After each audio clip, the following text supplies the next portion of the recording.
What is up, YouTube? Welcome back to Game Tech on Blocks. Today we're going to be reviewing the Geeky G65 gaming keyboard with red mechanical switches with a 65% form factor and the Hot-Swapable plate. You know what? Let's stop talking and let's get inside. Here's the box. In the box, you obviously get the keyboard, you get the manual, a few replaceable switches. It depends on the color. I got red switches, which I like because of gaming and typing. And also a USB-A to Type-C cable to connect to your computer, and a switch and keycap remover. This keyboard comes with speed silver switches, speed yellow switches, red switches, blue switches, black switches, and brown switches.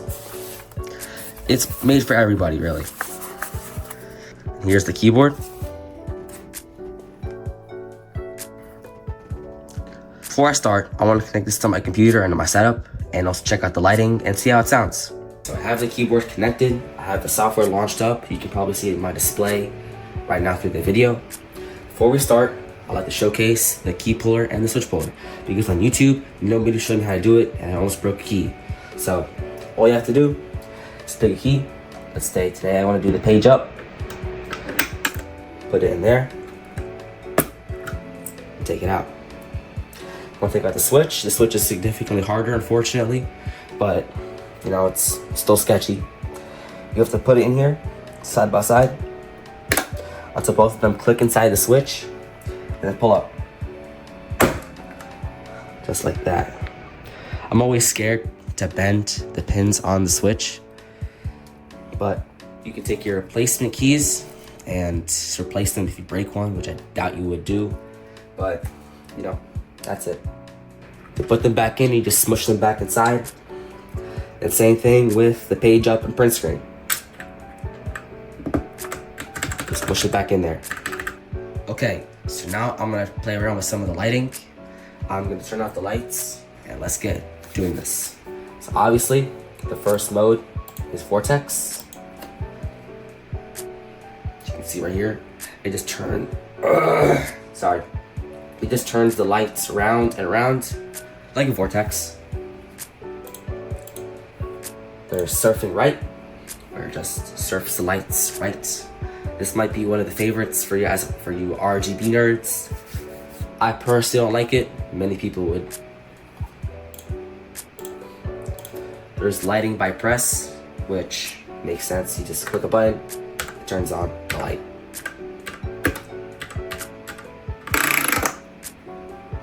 If you like RGB, there's a colorful mode, which, you know, it adds colors.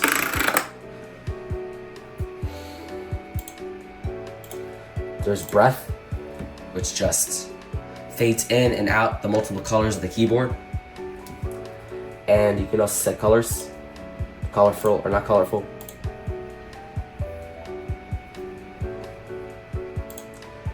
There's ripple, which is my personal favorite. When you click a button, it ripples.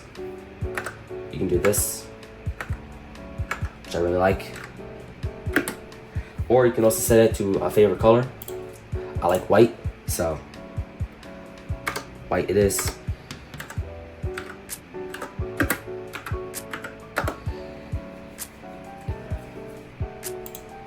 There's always lighting, where the lights are always on.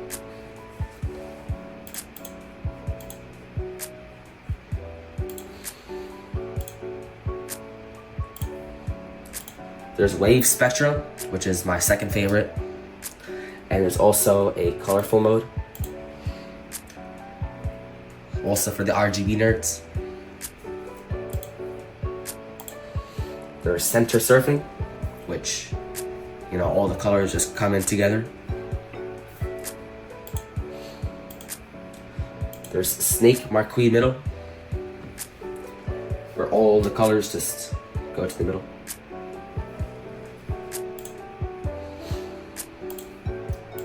There's a glowing fish, or actually no, there's heart-shaped, where it looks like a heart.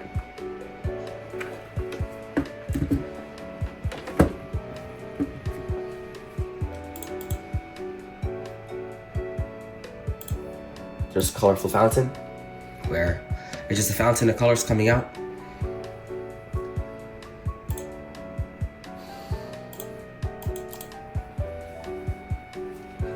There's traffic. It looks like traffic going through roads randomly.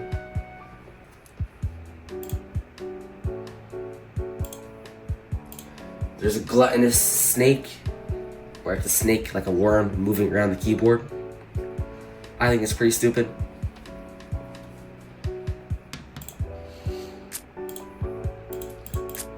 There's a wild dance, where it just moves the lights around like a wave.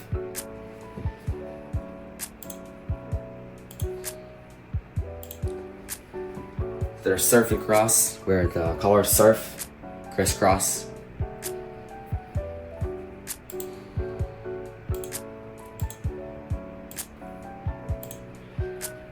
There's random fountain, where it's like ripple, but you don't click on the buttons and it's all random.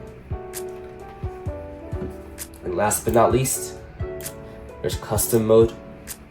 I set it to the American flag. You obviously see the colors get mixed up. So, I mean, the keycaps aren't the best, but what can you expect? As you can see on the display, there's also key assignment and macros. I can't see key assignment for some reason. You might, but there's buttons on the keyboard which you can press. The function key with this button, you can change the modes. There is this key which turns off or on the RGB.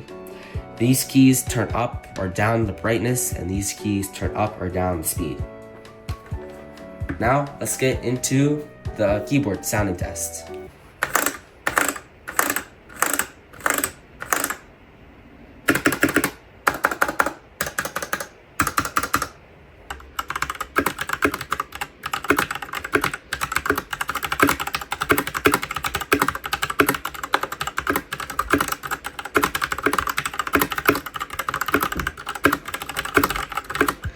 The overall typing experience with this keyboard isn't bad. The keys may sound a little weird. In my opinion, they sound a little like clanky because it's a full plastic body. And the key in the spacebar is also a little bit weird. I feel like it rattles a little bit too much and it's too loud. But you know, for 20 bucks especially, this enter key, this backspace, these spacers aren't bad except for the spacebar, which is very impressive for a Geeky. Overall, I rate this about a 7.5 out of 10. You can buy it on Amazon through my link below. I don't get any commission. I wasn't sponsored. I wish I was, but I wasn't. And you know, if you like cheap gaming, if you want a not bad, good looking, good lighting keyboard, this is the best option you have, really. I mean, it is 65%. There may be some better 75% ones where you get a separate function key, maybe a dial too. But honestly, this is all I could ever ask for a $20 keyboard. Definitely buy it. I'll see you in the next one. Peace.